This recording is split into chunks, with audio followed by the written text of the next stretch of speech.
Hola chicos, chicas, somos una pareja japonesa viviendo en México. En este video presentaré 6 ciudades mexicanas que aman los japoneses en México.ということで今回は現地在住者が勧めるガチで面白いメキシコの観光地6選をお届けします。メキシコに興味がない方でもこの動画を見ていただけると必ず興味を持ってもらえると思います。それでは早速今回の主役である素敵な街たちを紹介していきましょう。最初に紹介するのはメキシコの首都にあるメキシコシティ。首都と聞くと背の高いビルがたくさん立ち並ぶイメージがありますよね。メキシコの首都はいい意味でそんなことはなく、どちらかというと歴史的建造物がたくさんあるって感じです。もちろんビル群が立ち並ぶエリアもありますけどね。ということでメキシコシティには歴史ある建造物が多くあり、その中でもメキシコシティの重要なエリアが集まったソカロ広場ではさまざまな歴史的建造物を見ることができます。アメリカ大陸最大のカトリック教会であるメトロポリタン大聖堂、国立宮殿、芸術作品がたくさん展示されている国立芸術院、いろんな歴史の詰まった街になります。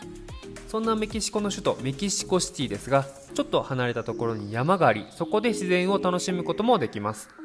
さらにそんな美しい自然を浴びながら乗馬体験をすることができ、首都でありながら自然を楽しむこともできます。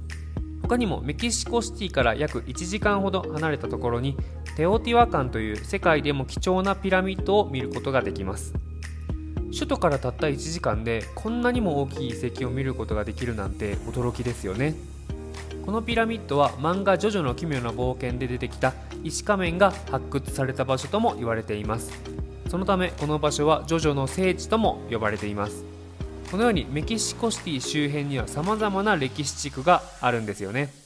日本の首都東京とはまた雰囲気の違う首都だと思いませんか？きっと歴史好きの方には楽しんでもらえる街だと思います。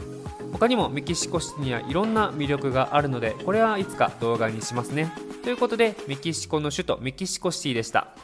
次はプエルトバジャルタ。メキシコのビーチといえばカンクンが有名ですよね。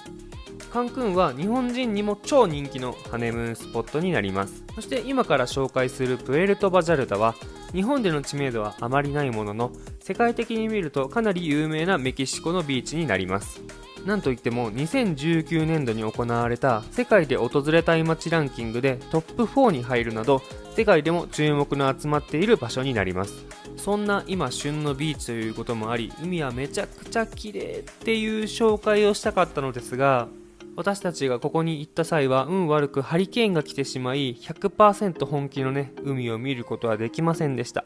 それでもハリケーンが去った後の海はこんなに綺麗です。これよりさらにもっと綺麗になると考えると、プエルトバジャルタの本気の海はかなり綺麗だということが想像つきますよね。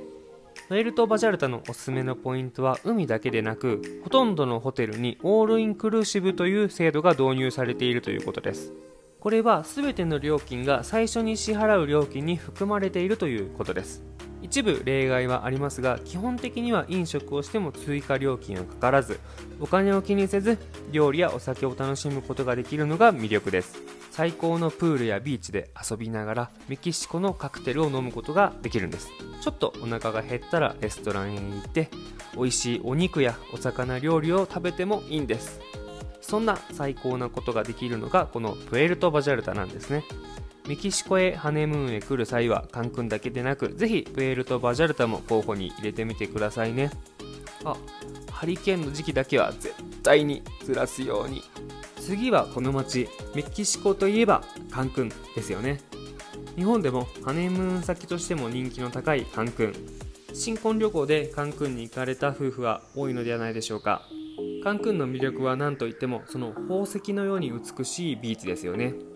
青く透き通る海と真っ白でサラサラとした砂浜、天国と間違われることもあるとかないとか。そんな素敵なカンクンに目をつけたホテルたちもまた素晴らしいものばかりなんです。ほとんどのホテルはプライベートビーチや豪華なプールを持っており、バカンスとして最高のポテンシャルを持っております。もちろんプエルトバジャルタで紹介したオールインクルーシブを導入しているホテルもたくさんあるので、この最高のビーチや海を見ながら美味しいお酒と料理を楽しむことができます。マジでここは天国かもしれないですね。とこんな感じで、カンクンというとビーチや高級リゾートのイメージが強いと思いますが、実は中南米で最大級のクラブやラスベガス級のショーを毎晩行っている超ド派手ショークラブまで、アメリカ級のエンターテインメントが楽しめ、朝まで恋人や仲間で盛り上がれるパーティーの女王という異名を持っています。まさにパリピの天国でもあるわけですね。毎晩夜通しクラブミュージックが流れ、カンクンのナイトライフを盛り上げているんです。せっかくのハネムーンですから、たまには羽目を外して夫婦で豪華なクラブで朝までダンスするのもいいかもしれませんね。カンクンについての詳しい動画は近々アップロード予定なので、少しでも興味を持ってもらえた方はチャンネル登録をしてお待ちください。次はメキシコ第2の都市グアダラハラです。日本でいうところの大阪みたいな感じですね。第2の都市だけあって街は多くの人で賑わっています。夜も活気があり、バーやクラブやレストランは常にたくさんの人で溢れています。街並みも素敵で見とれてしまうほど美しいです。こんな素敵な場所で教会の鐘を聞きながらカフェを飲んだりできたら最高だと思いませんか？メキシコ全体に言えることなんですが、街の中心はどこかヨーロピアンな雰囲気を醸し出しており、街全体がすごくおしゃれなんですよね。世界遺産であるオスピシオス・カバーニャスはグアダラハラに来たら絶対に行ってほしい必須スポットです。ここの壁画は壁から天井まで辺り一面を埋め尽くす豪快な作品です。スペインによるメキシコの征服や植民地時代、メキシコ革命など、アステカ時代からメキシコ独立までの時代の様子を表現しています。辛い歴史を題材にしているということもあり、かなり迫力のある壁画です。人間のダークな感情をはっきりと感じ取れるこの作品の表現力はまさに圧巻です。グアダラハラは他にもテキーラ村という町が有名です。正確にはグアダラハラ市内から約1時間ほど北西にある町なのですが、テキーラ全面に押し出した観光地へ行くことができます。メキシコといったらテキーラのイメージが強いですよね。テキーラ村ではそのテキーラを生産している工場の見学をすることができるんです。工場見学ツアーではテキーラの試飲なんかもあったりして、テキーラ好きにはたまらない街です。お酒の街だけあって、道や広場ではたくさんの人で賑わっており、みんなボラチョになって見てて面白いですよ。街を走るバスもテキーラの樽の形をしてて、中に乗る人はみんなノリノリで、なんかもうメキシコ最高って気分になります。こんな感じでメキシコのちょっと重たく迫力のあって素晴らしい芸術作品の数々や、テキーラ、酔っ払いといったメキシコの陽気な部分など、メキシコのさまざまな顔を楽しみたい人にとってぴったりの街、グアダラハラでした。次は銀山で発展したピンクの街サカテカス。この街はサカテカス歴史地区という世界遺産にも登録されており、世界でも有名な観光スポットです。銀の鉱脈によってメキシコで繁栄を極めた街としても知られています。その豊富な財を生かし、美しい建築物や街並みを作り、素晴らしい世界遺産であるサカテカスの街並みが形成されていきました。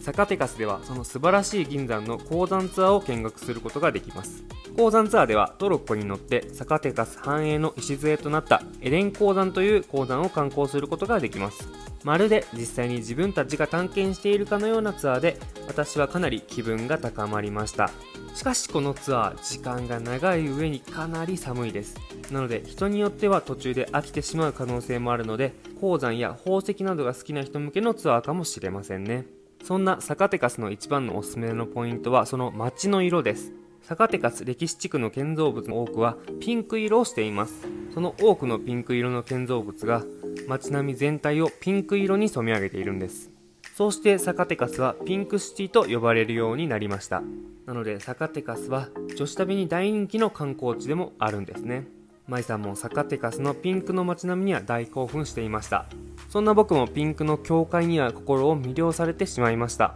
内装も豪華で中も外も美しい素晴らしい教会です。綺麗な銀や宝石、そして可愛い街並みが大好きな人におすすめのサカテカスでした。最後はグアナファトという世界遺産の街。メキシコといったらここをイメージされる方は多いのではないでしょうか。世界で最もカラフルな街や世界で最も美しい街と呼ばれており、ディズニー映画リメンバーミーの舞台になったりもしています。日本でも蜷川実花監督が手掛けた映画ダイナーで主人公の大場かな子がメキシコのグアナファトに行きたいと願うことから様々なストーリーが始まっていきますよね。